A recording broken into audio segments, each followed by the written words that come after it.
How are we doing, guys? I'm just looking through the S&P 500, trying to get an idea of where things are probably going to go, basically.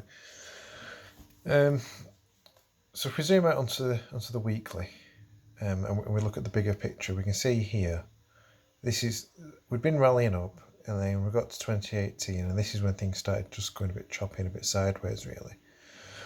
So you've got a peak here, another peak there. And even a kind of a zone within this correction after the March crash, that's been adding a bit of support. So this is clearly, an important trend line for whatever reason. And then this line here as well, go through all the dips. So we've got this kind of like megaphone pattern, if you will, opening up. So we know that this line's obviously important, for whatever reason. We also know, in fact, I'll zoom in ever so slightly, make it a bit easier. We also know that the March peak was important, and we know that for whatever reason the peak that we just had is important. We certainly rejected off that level, and we can see that it also touches this level here, and I think if you extend it back as well, it also touches this low too. So this is, it's clearly in the trend, potentially we could try moving some of these further on to give us an idea as to where we can go further from that. Because what I'm trying to work out is if I'm wrong, if you will. So if I'm wrong, then we know that this chart's here. Okay, so that's suggesting that we're in more of a channel. I don't think that's likely, because otherwise we'd have seen a rally up to here and a correction, or up to here and a correction, and we've not. Ideally, I'd like to see that peak there, where this correction was, being touched, which would actually take us here, like that, to be honest. And it would make sense, because we've got, this peak. Does it even close through here? No, it doesn't close through there, but it does peak. It was support here just before the March crash. We gapped down through it, so that's clearly significant. Peaks here, but then it's not really anything here. It's just a bit of a mess. It was a bit of resistance, came up above it, and then we sort of gapped down it this week. Really, we're just retesting it. So that is a possibility. But either way you look at the chart at the moment, it's looking, although we're right at the end of this triangle formation. So something has to happen, whether it's to the upside or the downside, something has to happen to change. Even if it's just, a correction down to, I don't know, minimal correction down to here, and we start trading sideways before we go up. Something really needs to happen.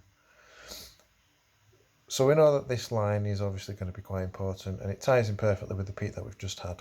Okay, we'll move on to this lower line here, and we can see with this one, we had the March crash, everything went smashing down, so we'll ignore the bottom, and what we'll do is the bottom came up and we bounced back, and we had this retest just here before we started to move on. So this is your happy zone, this is your reset. Everything's back to normal, because down here this is a liquidity crisis. So yeah, okay, technical analysis probably isn't the best thing to do here, because people are selling what they have to, not what they want to. Markets were all over the place. It was a crisis. It wasn't technical trading. Whereas once we've retested this is your technical zone. This is your technical reset. If we were to have a large correction, it will come down to here. So we know that this line is important, and we know that one of these two, these are your first two major corrections. So if you go to the first line here, it says that we're still well within this triangle, still potentially go down a bit further. But we know that the first correction, this was the important correction. So if we just bump up to here, and we'll touch that. And we can see here now, actually, not only was the correction support, I'll get onto this bit in a minute because we gapped through it, but it's also been tested and tested and tested and tested again along the way. So we'll zoom into the daily, and let's see if that gives us a bit more accurate insight as to what's going on with this trend. Drag this across. Right. So again, we're happy with this bottom. I'm just going to move it a little bit more accurate. Okay, and then we're happy with this. And then what we can see here is actually there's a gap. And if I just zoom in, you get a better look at it.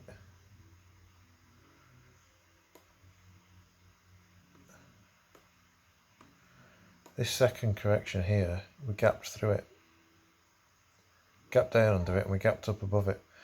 So that's clearly quite important. So if I just now adjust this to the top of that gap, so that now, that trend line is support after the bottom, it's support after the first correction. It potentially was support here because we gapped through it and we had to gap above it, and then it's been retested a few times along the way. So this for whatever reason, this line is important. And you know, we went through it the other week, but we found support at the 50, and then this time we come back up here. And ironically, both the upper and the lower trend line also meet perfectly at 4,000. Perfectly at 4,000. And we all know markets like whole figures, so it's pretty reasonable to assume that this triangular pattern is important to the market. For whatever reason, this pattern is important to the markets. So where does that leave us with this now? Right, well, these are roughly correct. So let's have a zoom in again and have a look on the 4-hourly chart. Okay. On the 4-hourly, you can see here, quite happy with these lines. Quite happy with your retest. It was support-ish here, sort of gap. It closed on the line, gapped down a little bit and sold off, and then it gapped up to the trend line and back, and we had this bit of a rally, and we just sort of fizzled out. And actually, what you can see here on the 4-hourly chart is we closed on this trend line, gapped down to this next candle. We've gone down, tested the 100 period moving average, and we're back up to a retest at the moment. And we actually, during today's session, we've rejected it. Just zoom in a bit more. You can see it's a bit of a gap here. So one of a few things could potentially happen here from what I'm saying. If this trend is as important as it is, either way, if it holds, I can tell you now that the market is going to hit on the 22nd of March this year. The market will be 4,000 if this trend line holds. And what we'd see probably now would be a rally up to here. I'll probably test this again, come back down, test this on a support, and then we'll just fizzle up until the end of March, and then that's when everything will come. And there's good reasons why the end of March could be a sell-off. So that is possible. However, it does look, although we've gapped down, we're back up for a retest. So today and tomorrow, very likely to be pretty critical days really in the market. We need to hold this level. If I zoom in a bit more,